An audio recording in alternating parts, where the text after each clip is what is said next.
Astaghfirullah. Bismillahirrahmanirrahim. Assalamualaikum warahmatullahi wabarakatuh.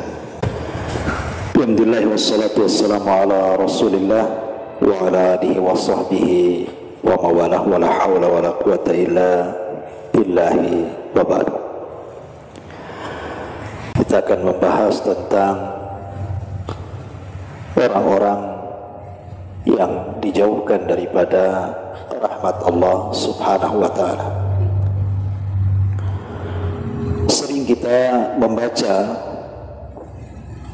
surah Al-Fatihah minimalnya 17 kali dalam sehari kalau melihat dari jumlah salat wajib yang kita lakukan. Kita sering membaca setelah Alhamdulillahi Rabbil Alamin Ar-Rahman Ar-Rahim. Ar-Rahman Ar-Rahim dua-duanya terkandung sifat rahmat. Bedanya kalau Ar-Rahman itu rahmat Allah yang terbatas. Kalau Rahim rahmat Allah yang tidak terbatas. Atau dengan kata lain, Ar-Rahman itu rahmat Allah hanya diberikan di dunia saja. Kalau Ar-Rahim itu rahmat Allah sampai ke akhirat. Makanya ada istilah rahmat Allah itu ada yang sifatnya umum, mencakup semua manusia, mukminnya, kafirnya, hewannya, tumbuhannya, dan begitu seterusnya. Allah subhanahu wa ta'ala berikan rahmat kepada mereka. Walaupun orang kafir bermaksiat kepada Allah, tetap saja Allah berikan rezeki kepada mereka. Padahal Allah kalau mau bisa saja mengazab mereka, tapi Allah biarkan mereka hidup. Allah biarkan mereka tinggal, memberikan fasilitas, kehidupan, rezeki yang banyak, kesehatan, dan begitu seterusnya. Itu merupakan rahmat dari Allah subhanahu wa ta'ala. Tetapi rahmat mereka hanya sampai di dunia saja. Tetapi bagi orang-orang yang beriman, rahmat mereka sampai di akhirat. Itulah yang disebut dengan Ar-Rahim. Ar-Rahimnya Allah hanya khusus diberikan kepada orang-orang yang beriman, tapi rahmat dari Rahman itu bersyirikat antara mukmin dan kafir. Tentu bicara tentang rahmat Allah itu luas, seluas-luasnya. Bahkan ada seorang ulama generasi ketiga setelah sahabat tabi'in dan tabi'ut tabi'in, namanya Hammad ibn Salamah rahimahullahu ta'ala. Hammad ibn Salamah ini mengatakan, seandainya kelak pada hari kiamat saya disuruh untuk memilih dua orang yang akan memberikan rahmat. Maksudnya dua orang di sini, orang tua dan satunya adalah Allah subhanahu wa ta'ala. Tentu bukan orang kalau Allah subhanahu wa ta'ala ya. Artinya kalau seandainya saya dihadapkan dengan Allah dan ibu saya kelak pada hari kiamat, kemudian saya disuruh untuk memilih siapa yang akan menghisab saya, maka saya memilih Allah subhanahu wa ta'ala dibandingkan ibu saya. Padahal seorang ibu tidak mungkin memasukkan anaknya ke dalam neraka. Tidak ada orang yang mau seorang ibu itu mencelakakan anaknya. Tapi kata Hammad ibn Salamah, kalau aku harus memilih antara Allah dan juga orang tua, tentu aku memilih Allah untuk menghisab diriku. Kenapa? Karena rahmat Allah jauh dibandingkan kasih sayang orang tua kepadaku.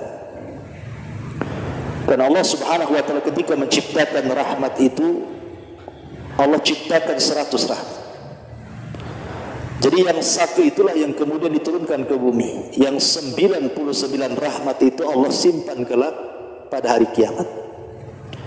Yang satu saja kita bisa melihat luar biasa, di mana orang tua sayang dengan anaknya, binatang juga sayang dengan keluarganya, dan begitu seterusnya. Bagaimana kalau seandainya pada hari kiamat bukan hanya satu rahmat tapi digabungkan dengan 99 rahmat, bagaimana kasih sayangnya Allah kepada hambanya? Makanya kata Hamad ibn Salamah, saya memilih Allah yang menghisab diriku dibandingkan ibu, ya, karena luasnya rahmat Allah subhanahu wa ta'ala. Makanya ada seorang sahabat namanya Amr ibn As radhiyallahu anhu, pemimpin Arab, pemimpin orang-orang musyrik, itu telat masuk Islam. Dia masuk Islam berbarengan dengan Khalid bin Walid. Jadi setelah 20 tahun lewat, kawan-kawannya banyak masuk Islam. Jadi selama Nabi SAW 13 tahun di kota Mekah, Amr ibn As ini tidak juga masuk Islam. Ketika Nabi SAW hijrah ke kota Madinah pun tidak juga mau masuk Islam. Sampai ketika Rasul sudah 7 tahun, maknanya sudah lewat 20 tahun Rasul berdakwah itu, barulah tergerak Amr ibn As ingin masuk Islam bersama Khalid ibn Walid. Ketika datang menghadap Nabi SAW, Khalid langsung berbaiat dan masuk Islam. Tapi Amr bin As ini nampaknya ragu-ragu dia. Sehingga Nabi SAW bertanya, apakah engkau ragu-ragu wahai Amr ibn As dengan agama yang kubawa? Kata Amr bin As, tidak, aku tidak ragu-ragu, tetapi aku hanya ingin minta syarat sebelum aku masuk Islam. Kata Nabi SAW, syaratnya apa? Wahai Rasul, kamu sudah tahu apa yang aku lakukan terhadap kaum muslimin. Karena ketika para sahabat yang pertama hijrah ke Habasyah, yang menyusul dari orang-orang kafir Quraisy itu Amr bin As, yang meminta kepada Najasyi itu untuk dikembalikan orang-orang Quraisy itu. Jadi betul-betul menghalangi dakwah Islam. Jadi teringat dosa-dosanya. Dia sudah memusuhi para sahabat, memusuhi Nabi SAW. Sehingga kemudian Amr ibn As ini minta syarat kepada Nabi SAW. Rasul, saya siap masuk Islam, tetapi apakah setelah aku masuk Islam Allah akan mengampuni seluruh dosa-dosa yang pernah aku lakukan, di mana aku memusuhi dirimu, memusuhi para sahabatmu, sampai mengejar sahabatmu yang lari ke Habasyah, aku pun sampai ke Habasyah gitu ya. Apakah masih ada kesempatan aku diampuni dosa-dosaku yang banyak ini? Fatabassama Nabi sallallahu alaihi wasallam, hanya tersenyum saja. Kemudian mengatakan, ya Amr, innal islama tahjubu ma qabla. Dengan engkau masuk Islam itu cukup untuk menghapuskan semua dosa. Makanya beruntung orang-orang mu'allaf itu. Kalau mereka bisa masuk Islam, berarti dia habis dosanya, mulai dari nol lagi. Kemudian Nabi SAW mengatakan, ya Amr, semua manusia masuk Islam, tetapi kau hanya sekedar masuk, kau tidak hanya sekedar masuk Islam, tapi kau sudah menjadi seorang mukmin. Bukan saja aslam, tetapi aman. Kau sudah beriman kepada Allah dan Rasulnya. Artinya lebih tinggi dibandingkan Islam kalau iman itu. Ya. Dari sini menunjukkan bahwa Nabi SAW ingin mengajarkan kepada Amr ibn As untuk tidak pernah putus asa dari rahmat Allah Subhanahu wa ta'ala. Karena saya pernah didatangi seorang ibu, dia stres hidupnya. Jadi setiap malam itu mikirin dosanya saja. Satu sisi dia takut mati, sisi lain dia teringat dengan dosanya sehingga stres. Seolah-olah dosa yang dulu pernah dia lakukan tidak akan diampuni oleh Allah Subhanahu wa ta'ala. Padahal Allah Subhanahu wa ta'ala berfirman dalam hadis qudsi itu, ya ibna Adam, law annaka atau law dhunubuka anana as-sama thumma astaghfartani ghafartu laka ala ma kana minka wala ubali. Wahai anak Adam, kalaulah seandainya dosamu membumbung sampai ke langit, kemudian datang kepadaku meminta ampun, ku ampuni dan aku tidak peduli dengan dosamu. Menunjukkan apa? Rahmat Allah itu sangat luas. Karena Allah itu mendahulukan rahmatnya dibandingkan kemurkaannya. Bahkan kalau seandainya kita berfikir secara logika ya, ada orang di zaman Nabi SAW namanya Usairim. Usairim ini diceritakan oleh Abu Hurairah radhiyallahu anhu di hadapan para sahabatnya, maukah aku kasih tahu seseorang yang tidak pernah sujud walaupun satu kali, tidak pernah ruku walaupun satu kali, tapi Allah tempatkan di surga yang paling tinggi. Kata sahabat, mana ada wahai Abu Hurairah? Kata Abu Hurairah, ada, namanya Usairib. Siapa Usairib ini? Jadi ketika Nabi SAW mengutus Mus'ab ibn Umair untuk berdakwah dari Mekah ke Madinah, dan itulah dai pertama yang dikirim Rasul sebelum Rasul hijrah. Subhanallah, dua kabilah besar Khazraj dan Aus masuk Islam. Lah salah satu tokoh Aus itu adalah Sa'ad ibn Rabi. Dia masuk Islam, Sa'ad ibn Rabi ini. Dengan masuk Islamnya Sa'ad ibn Rabi ini, dia lari ke kaumnya, kemudian mengatakan, bukankah kalian tahu posisiku di hadapan kalian, wahai orang-orang Aus? Kata orang Aus, ya tentu wahai Sa'ad, engkau pemimpin kami. Kata Sa'ad, kalau begitu masuklah kalian ke dalam Islam. Siapapun yang tidak masuk ke dalam Islam, jangan pernah satu atap dengan aku.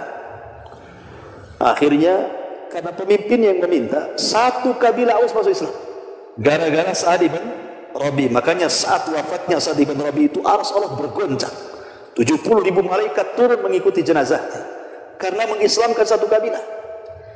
Jadi satu kabilah Aus masuk Islam kecuali satu orang, namanya Usairib, tidak mau dia. Jadi satu kabilah masuk Islam, satu orang pula menolak Islam, namanya Usairib. Jadi ketika perang Uhud, Usairib ini ingin terlibat jihad, masalahnya masih kafir.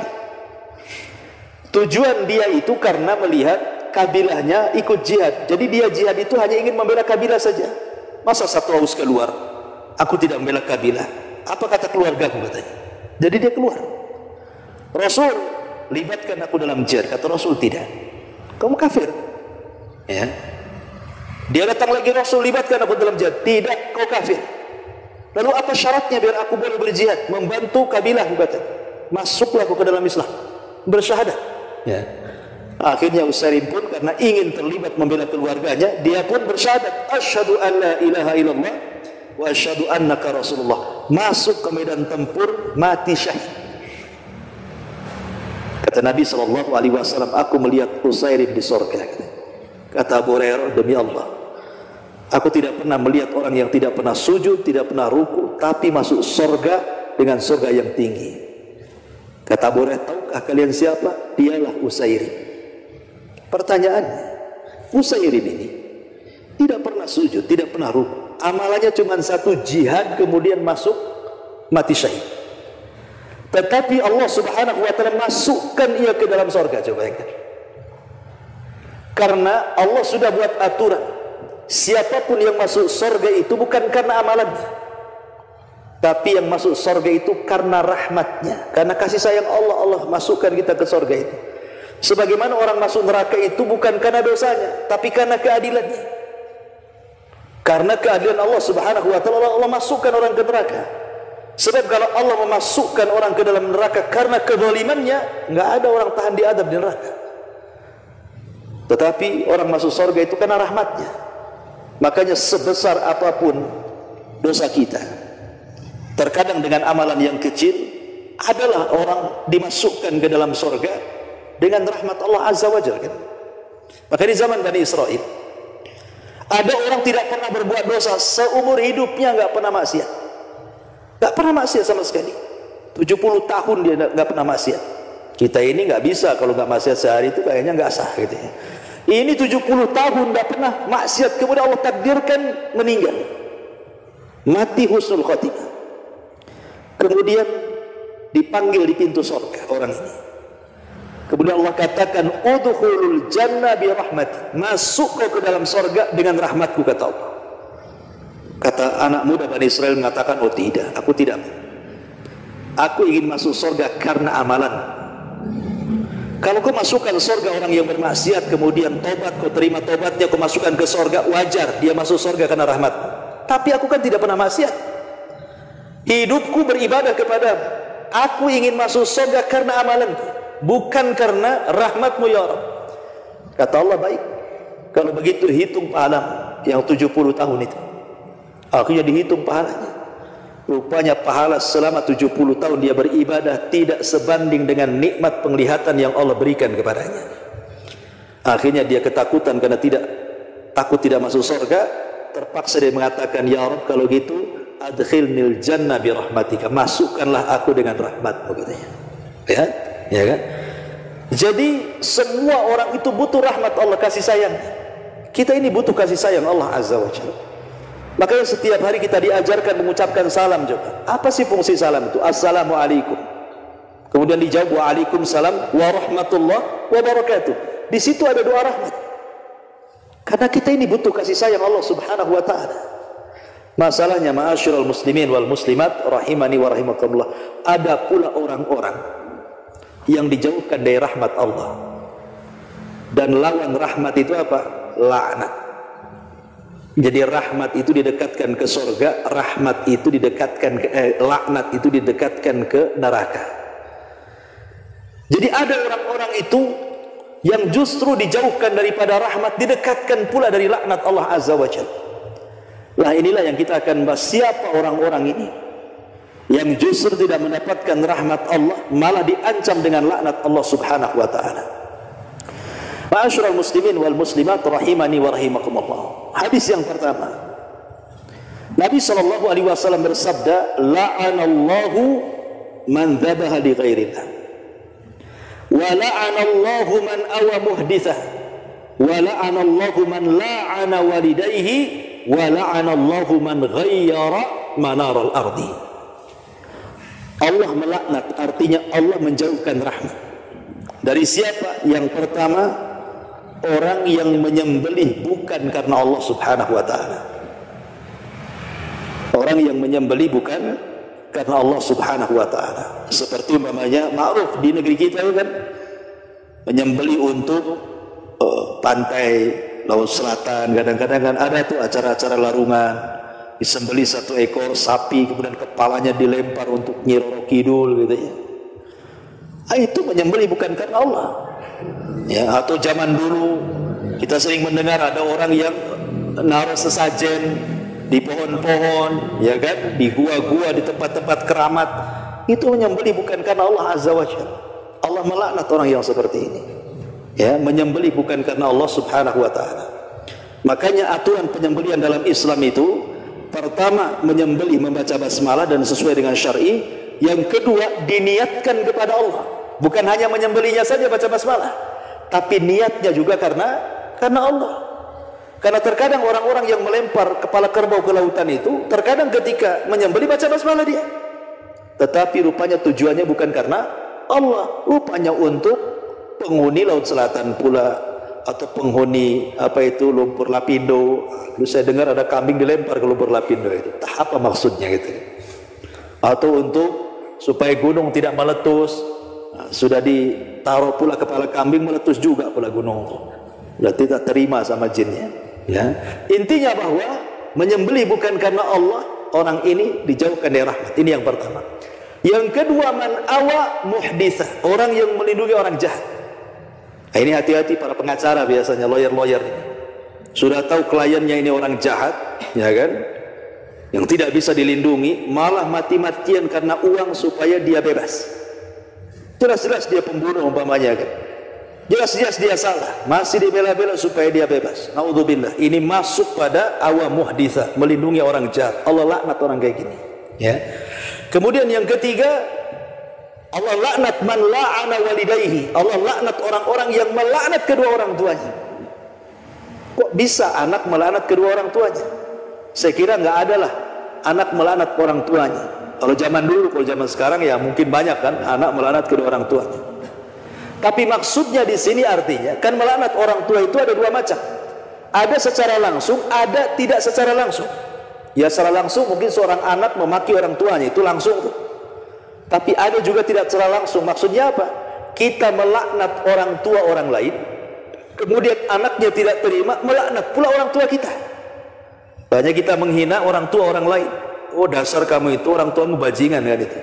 Nanti anaknya marah, oh orang tuamu kurang lebih juga bajingan. Itu akhirnya apa? Memang kita tidak melaknat orang tua kita, tapi gara-gara kita orang tua, orang itu melaknat orang tua kita kan. Itulah orang seperti ini kata Rasulullah, la'anallahu man la'ana walidayhi. Ya, Allah melaknat orang yang mencela kedua orang tuanya. Kemudian yang terakhir, la'anallahu man ghayyara manaral ardh. Allah melaknat orang-orang yang menggeser-geser patok tanah. Itu banyak di masyarakat.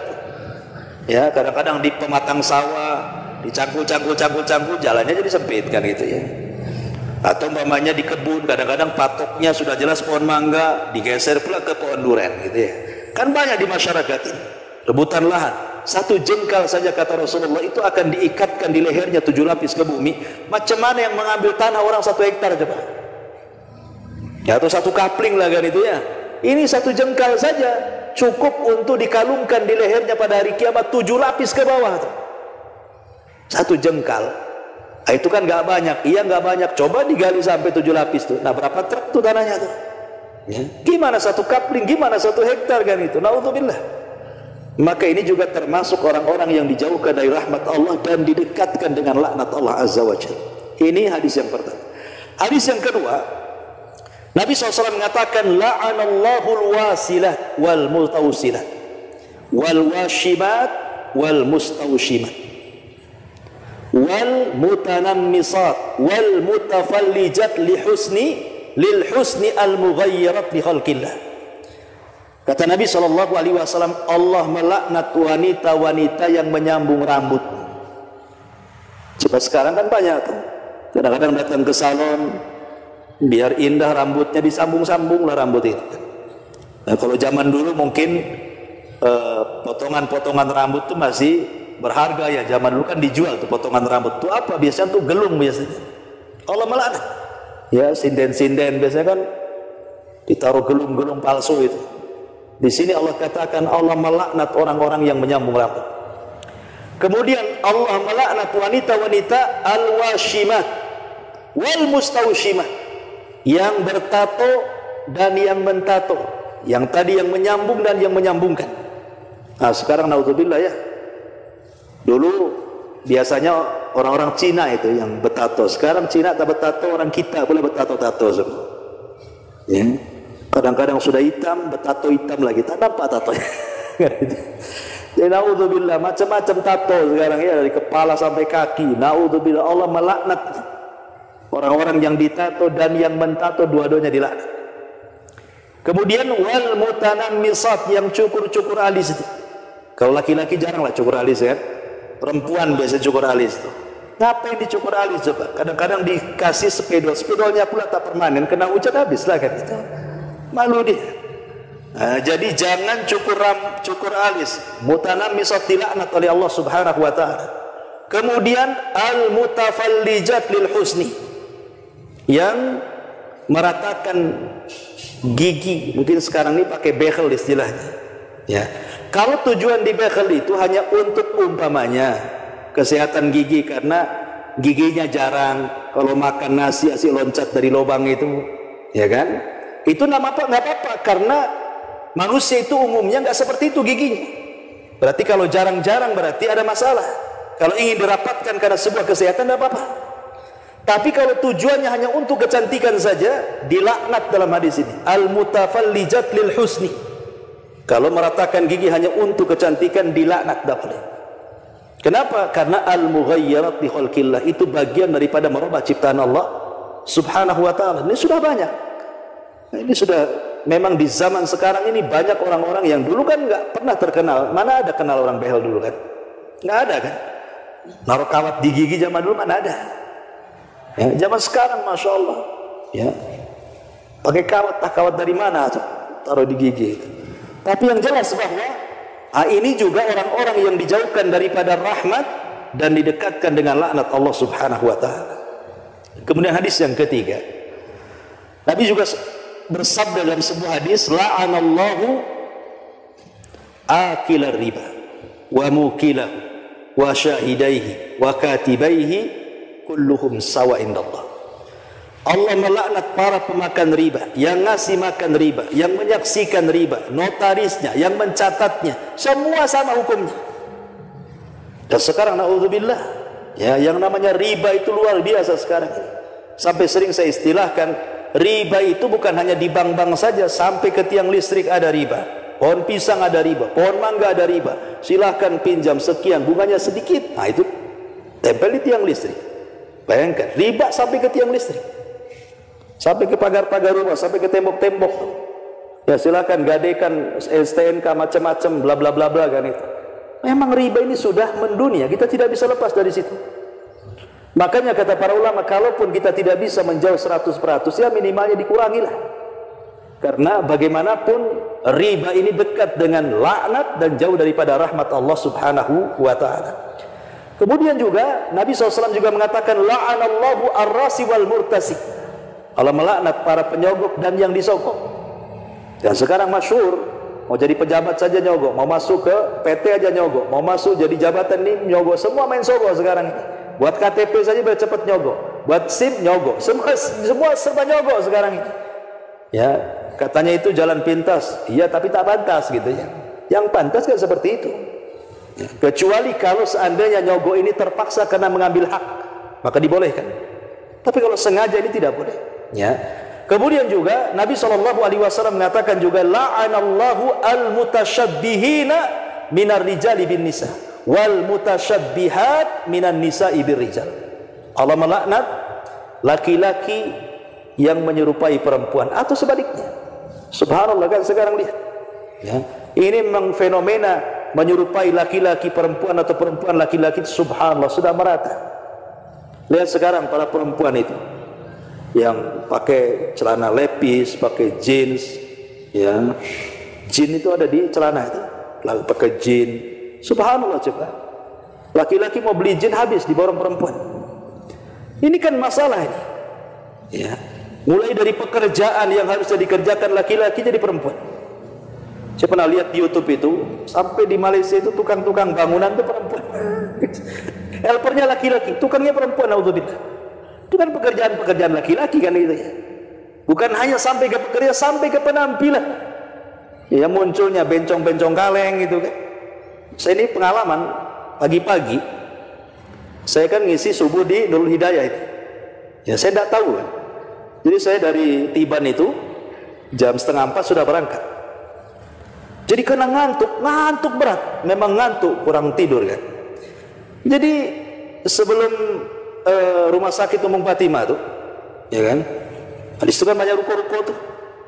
Jadi karena ngantuk sekali dan belum subuh, masih ada sekitar 20 menit lagi, jadi saya sengajalah mampirkan ke pinggir tuh. Tidurlah sebentar. Memang kaget, kaca pula diketuk-ketuk. Bang kan itu kan. Ini siapa ini? Terus ditengok bencong. Bang, langsung naik gas, langsung pergi saya. Subhanallah, subuh-subuh kiroah masih pula bergantayanan tuh bencong kaleng itu. Saya kira bang ini apa kan itu. Pas dibuka jendela, Masya Allah, hantu pula yang nengok tuh. Apa enggak tancap gas kita? Ini kan fenomena enggak jelas. Ya, rupanya gudangnya di Batu Haji pula, hati-hati untuk melewat situ itu. Nanti dipanggil bang pula. Saya sudah bang dipanggil bang pula kan. Jadi dari sini bahwa memang fenomena seperti ini luar biasa, LGBT ini. Ya. Dan mereka adalah umat yang dilaknat sejak zaman Nabi Lut alaihi salam, diazab oleh Allah Subhanahu dengan azab yang belum pernah terjadi sebelumnya. Makanya kita sayangkan kadang-kadang pemerintah janganlah melegalkan undang-undang LGBT, kawin sesama jenis dan begitu seterusnya. Ini mengundang azab. Ya. Makanya kenapa Nabi SAW mengatakan la'anallah, Allah melaknat. Padahal di sini yang menyerupai pakaian saja itu sudah dilaknat, apalagi sampai berzina. Makin dilaknatlah kan itu.